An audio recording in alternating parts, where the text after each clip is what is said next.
friends, this is Sheila Keeter here, and I am the teacher for inclusion. And today we're going to talk about teaching tolerance. So I'm going to go ahead and pull up this blog post.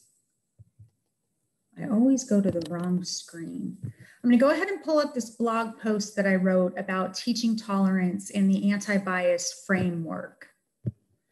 So teaching tolerance has a framework to it, and it has 4 basic components. And what's included in those components are identity, action, justice, and diversity.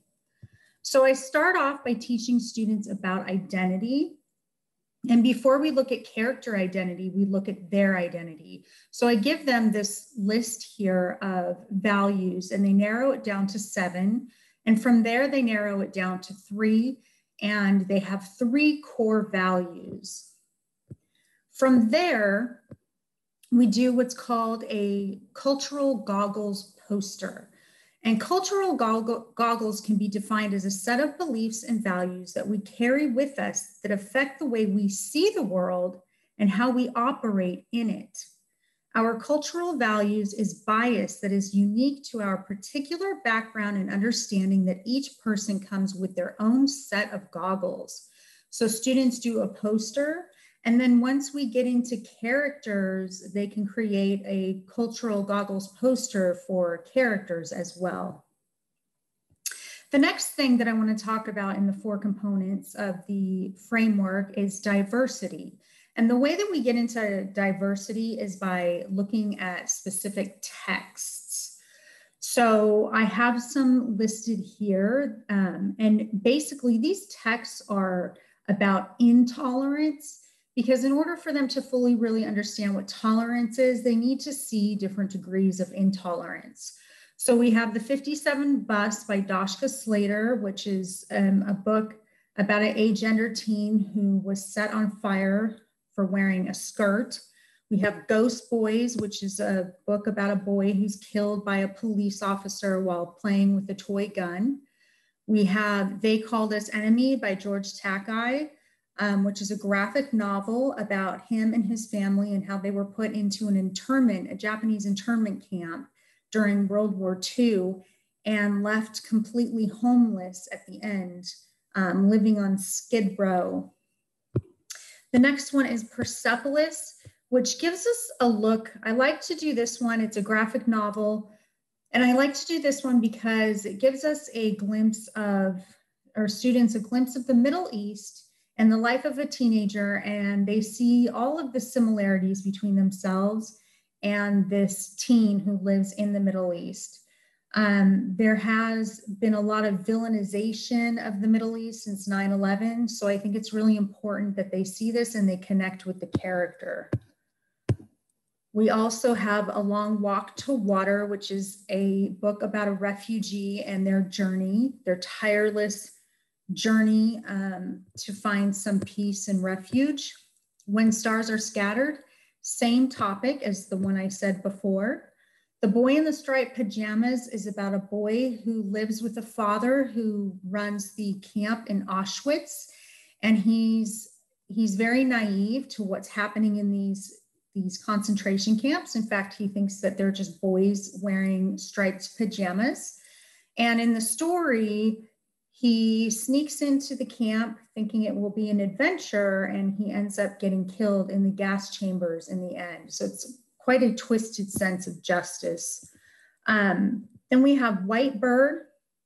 And I want to quickly show you this book because it's by R.J. Palacio, who wrote Wonder. And I just want to show some of the pages and how absolutely gorgeous and beautiful they are.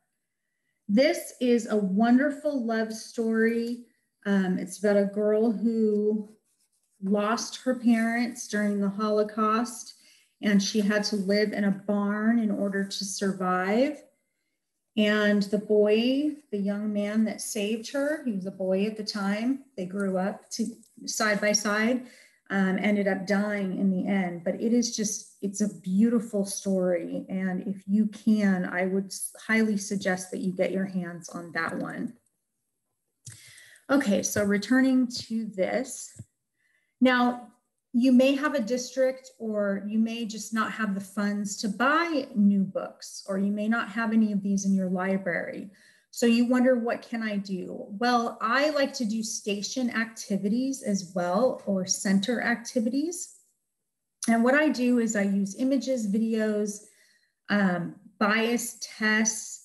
There's a Whiteness Project that you can use, and I'm going to quickly go through those. So the hidden bias test is a test on different topics that students can choose. So it can be about weight, it can be women, it can be disability. And they take the test and they find out whether or not they have any biased attitudes towards the topic. And that's through Harvard. We look at a poetry slam. There's a student who does a poetry slam about saying the Pledge of Allegiance, and he talks about his life and his experiences, and how when he goes into a grocery store, they make him put his backpack behind the counter, and yet people ask him to pledge allegiance to your flag, is what he says in there. It's a really moving poetry slam. We have the Whiteness Project, which is really interesting. It is a group of millennials, and they are ethnic in origin, and they look white, and they share how they, with their experiences, they don't tell people about their ethnicity, and they pretend to be white, and they share their reasons why they do that. At the end, I have a social emotional learning station. And I think it's important to unpack and kind of process everything that they go through during this whole process. So what I have them do as they go from station to station is take an emotion tracker, and they write down any feelings that they experience, if they argued with anyone, if they're frustrated, if they're angry, if they're sad, if something makes them uncomfortable. And then at the end, we talk about that, because you want to make sure that everyone leaves the room feeling validated and heard. And for activism, that's something that we do throughout the rest of the year. So anytime some current event comes up, as I mentioned, the George Floyd event or murder last year was a time where we would take action and do something through activism. Okay, well, I hope that you got a glimpse into what the framework is for teaching tolerance, and that you can use some of this in your classroom. Thank you so much for watching. Bye.